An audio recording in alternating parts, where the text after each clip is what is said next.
On the last night of Troy, while the whole city danced and sang around an enormous wooden horse, one woman stood apart from the celebration and cried out the truth. She told them the horse was hollow and full of armed men. She told them the city would burn before sunrise. She told them exactly what was about to happen in detail, because she alone could see it, and not one person in that vast rejoicing crowd believed a single word. That woman was Cassandra, a princess of Troy and a daughter of King Priam himself, and the god Apollo had given her the gift of true prophecy. Every vision that came to her came to pass, without exception, precisely as she had seen it. But fastened to that gift, like a shadow stitched to a body, was a curse from the same god, that nothing she said would ever be believed. What would it be like to know the future perfectly, to watch disaster roll in toward everyone you love, and to be dismissed as a madwoman every time you opened your mouth? That is the story you'll hear tonight. The princess who refused a god, the price he set upon her refusal, the 10 years of warnings that Troy laughed away, and the quiet, terrible end that she foresaw for herself and walked toward with open eyes. If you enjoy these stories, take a moment to subscribe. It truly helps this channel. And tell me in the comments which myth you'd like next. Now settle in, and let's go back to Troy before the fire, to the days when the city still stood proud and Cassandra was young. In the years before the war, Troy was among the richest and most powerful cities in the world. It stood on a rise above a wide plain close to the sea, ringed by walls so high and so well built that legend claimed the gods themselves had helped to raise them. Behind those walls ruled King Priam, an old and careful king, with his queen Hecuba beside him, and between them they had raised a family so large it filled the palace like a living tide, 50 sons, the stories say, and many daughters besides. Among all those daughters, Cassandra shone. The poets describe her as the loveliest of Priam's children, golden and graceful, and from an early age she showed a seriousness that set her apart from her brothers and sisters. While the other royal children played at war and courtship, Cassandra gave herself to the service of the gods. She spent her days at the temple of Apollo, the shining god of light, of music, of healing, and of prophecy. There she tended the altar and kept the sacred rites, and there, among the laurel trees and the smoke of offerings, the god himself began to take notice of her. The Greeks told many stories about what happens when a god turns his full attention on a mortal, and very few of those stories end gently. This one begins, as so many of them do, with an offer that seemed, for one shining moment, like the greatest blessing in the world. According to the oldest tellings, Apollo came to Cassandra in his own temple.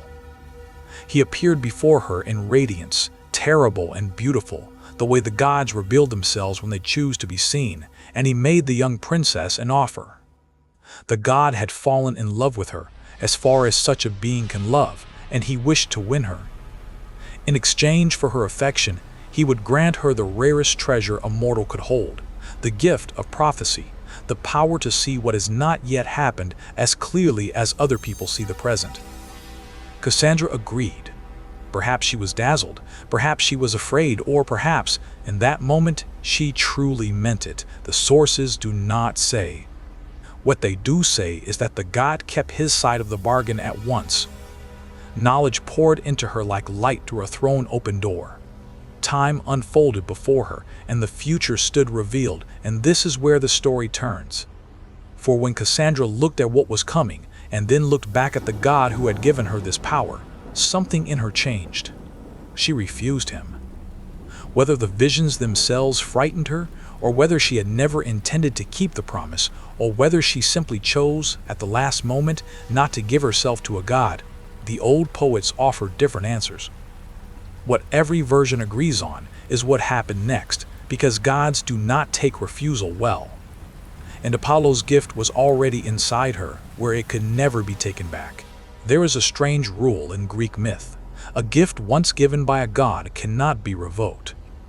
Apollo could not reach into Cassandra and pull the prophecy back out of her, however betrayed he felt. But a god who cannot take back a gift can still poison it. The old poets tell it with a chilling simplicity. Apollo asked her for a single kiss, one small parting kindness, and Cassandra granted it. With that kiss, he breathed a curse into her, and the curse was this: she would keep the gift entire. Every vision would still be true. She would see catastrophe coming years before it arrived, in perfect, merciless detail, and no one who heard her speak of it would ever believe her. No one would be spared the curse's reach, not her father, not her mother, not her brothers, not the priests, not the strangers in the street. Her warnings would sound to every listening ear like the ravings of a disturbed mind, and the more urgently she spoke, the madder she would seem. Then the god withdrew and left her to discover what he had done. There may be no crueler punishment in all of mythology. Blindness would have been mercy compared to this, and even false prophecy would have been kinder, since a false prophet at least suffers no knowledge. Cassandra's fate was to be right, always, endlessly right, and to live among people who smiled at her and soothed her and looked away. The first vision came soon enough, and when she ran to tell her family what she had seen, they sent for a healer. The years that followed taught Cassandra the true shape of her curse.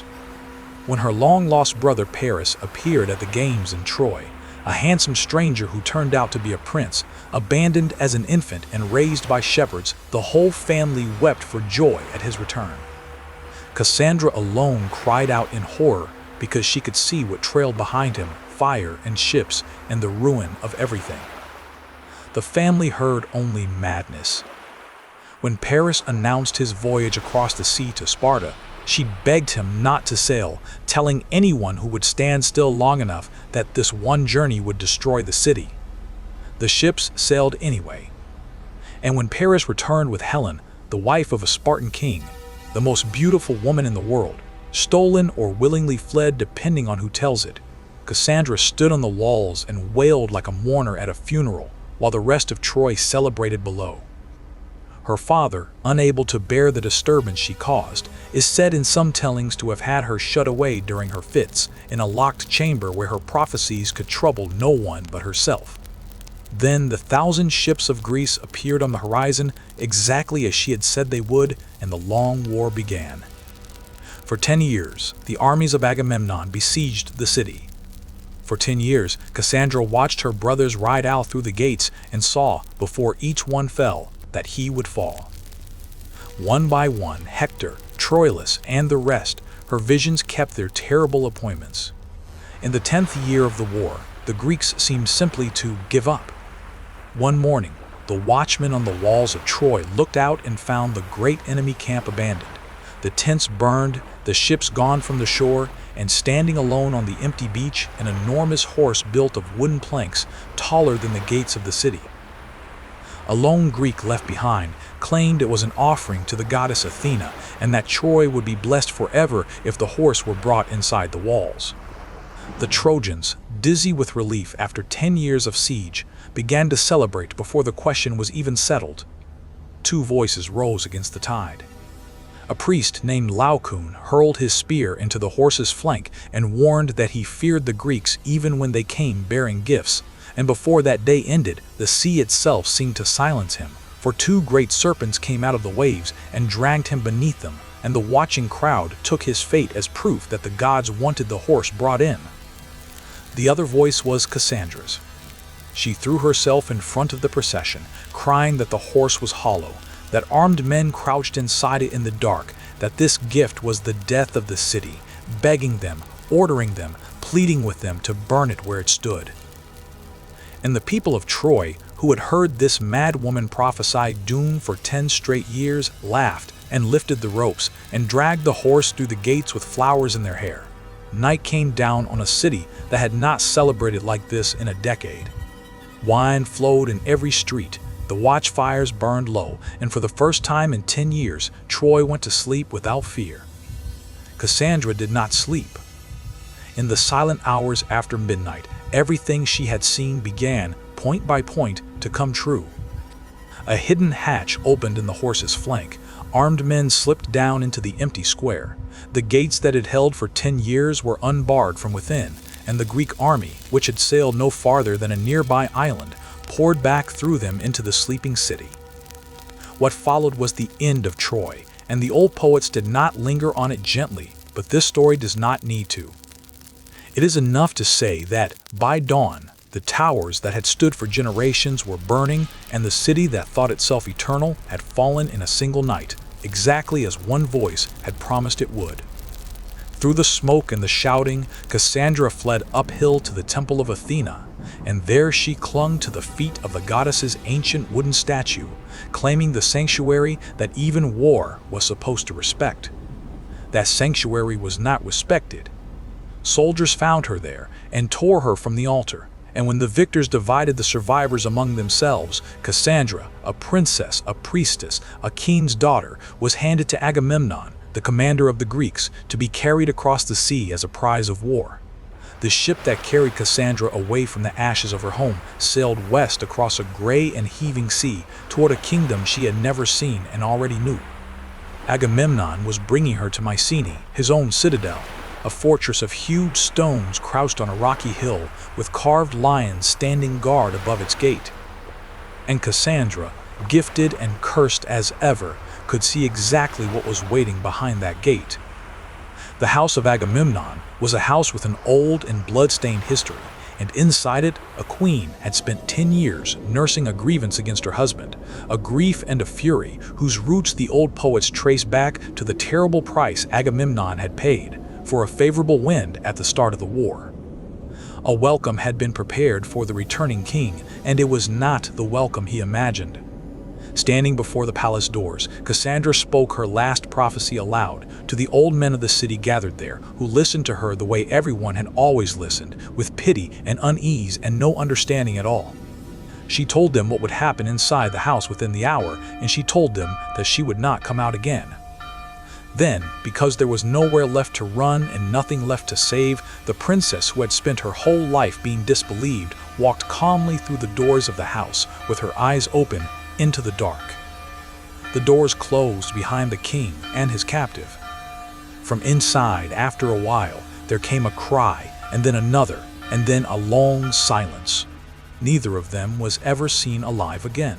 The Greeks told many stories about terrible punishments, but the punishment of Cassandra stands apart because it is so quiet. Nothing was taken from her body, no arrows fell from the sky, and no monster was sent to hunt her. The gods simply arranged for her to be alone with the truth. And perhaps that is the real subject of the myth, not prophecy, but loneliness, the particular isolation of a person who sees clearly what everyone around them refuses to see.